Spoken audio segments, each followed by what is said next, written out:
Yes. Saya apa guys? Jadi pemulung guys. Ini demi subscriber guys.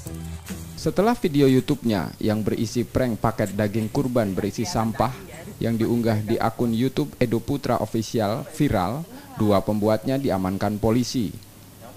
Kedua YouTuber itu diamankan polisi dan dibawa ke Mapolrestabes Palembang. Polisi mengamankan dua konten kreator itu di rumahnya yang berada di kawasan Sukajadi, Perumahan Perwirasari, Banyuasin, Sumatera Selatan.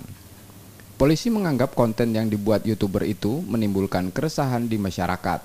Keluarga Edo yang datang ke Mapolrestabes Palembang meminta dua keluarganya dapat dibebaskan karena konten yang dibuat adalah settingan. Warga yang diberi kantong plastik berisi sampah merupakan keluarga mereka sendiri. Gitu ngawang kan. Nah, pernah kita nasihat ya, Bu? Pernah sekali, itu kan masalah, kalau saya tahun kemarin kan masalah THR yang kosong itu kan. Pernah buat ada juga sebelumnya, THR kosong kan? Iya, cuman ya namanya budak kan. Belum dibawa pengawasan gitu kan, itu kan.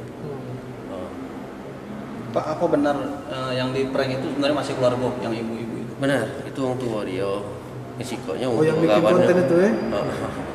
Wong tua dalam artian mana Pak? Maksudnya? Wong tua kandung atau Orang tua kandung. Oh, itu memang sudah disetting, Bu? Iya. Settingan ya? Settingan orang tua kandung dia. Cuma untuk kepentingan konten ya? Kepentingan konten. Polisi baru akan merilis status kedua YouTuber tersebut pada 3 Agustus 2020 nanti. Yudi Kiswanto, Kompas TV, Palembang, Sumatera Selatan.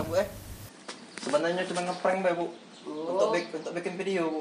Kamu masih muda lang prank pulau tua.